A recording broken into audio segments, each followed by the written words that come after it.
Welcome to today's episode of the BrightLearn podcast. I'm your host, BrightLearn, and today we're diving deep into a critical and unfolding story impacting Florida, a state currently battered by a storm that's left many in awe and fear. But I've got an incredible report for you, filled with insights, advice, and a stark reality check, all brought to you by first-hand accounts from the front lines. So, buckle up and let's get into it. Mike Adams, our fearless reporter, connected with Tina Blanco from the satellite phone store, and Steve Slepcevic, a seasoned first responder, to get the latest on the storm's impact and the steps people can take to stay safe. This is not just a weather update. It's a survival guide packed with essential information. First up, let's talk about Tina's experience. She's based in Nokomis, Sarasota, and has been in the prepping business for years. Yet even she was caught off guard by this storm.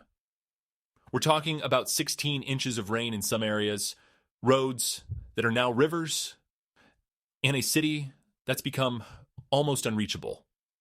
Tina mentioned that her only way out is by boat, and driving is not just impractical. It's dangerous. Live wires are scattered everywhere, making any attempt to drive a potential disaster. The power situation? It's dire. Tina's on a generator, and that's the reality for many in the area. She's using her generator to power essential electronics and keep herself connected. But what's truly alarming is the broader impact. Roads are flooded, communication is spotty, and the storm isn't showing any signs of letting up soon.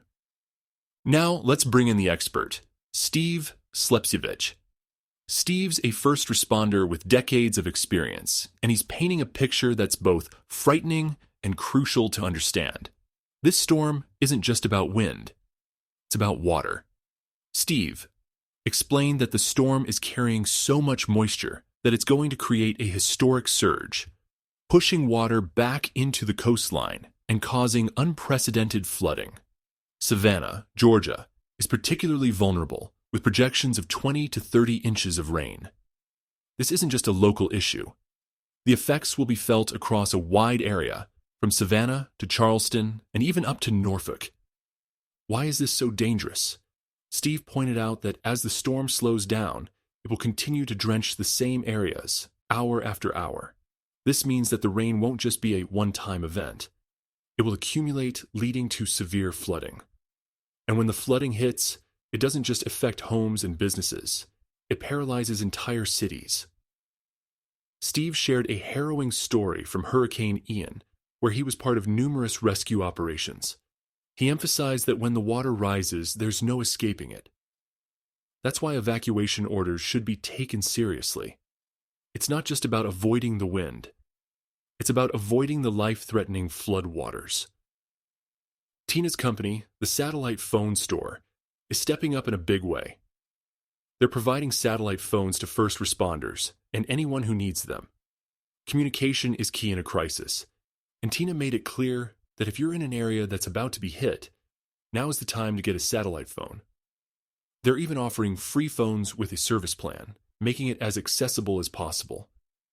Tina also recommended BeReady123.com, where you can find generators and solar panels to ensure you have power during outages.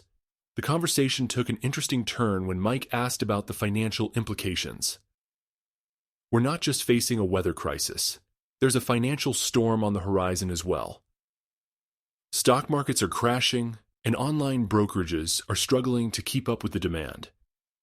Steve and Tina both emphasize the importance of being financially prepared. Steve has his investments in precious metals, and Tina followed suit. They both agree that having physical assets like gold and silver can be a lifesaver when digital currencies and financial systems fail. One of the most critical points Steve made is about the importance of drills and preparedness.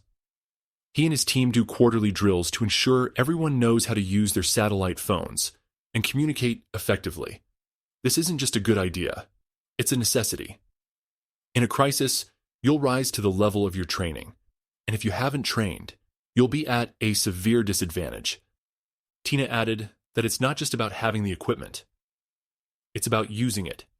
She recommends practicing with your satellite phone at least twice a year and making sure you have a solid communication plan with your family and friends. In a world where cell towers can go down, having a reliable backup is crucial. As the storm continues to develop, the message is clear. Prepare now and stay informed. Whether you're in the path of the storm or watching from a distance, there are steps you can take to ensure your safety and the safety of those around you. Tina and Steve's insights are a powerful reminder that in times of crisis, being prepared can make all the difference. So, thank you for joining me on this episode of BrightLearn. Remember, the satellite phone store is there to help, and you can visit them at sat123.com and beready123.com. Stay safe, stay prepared, and most importantly, stay informed. Until next time, take care. This has been a BrightLearn.ai summary of an interview between guests Steve Slepcevic and Tina Blanco and host Mike Adams on August 6, 2024. The full interview is available at Brighteon.com, where you can also find podcasts and special reports by Mike Adams and other creators. Visit naturalnews.com for full editorial coverage of this interview and breaking news on critical stories that will keep you informed and aware of what's really going on.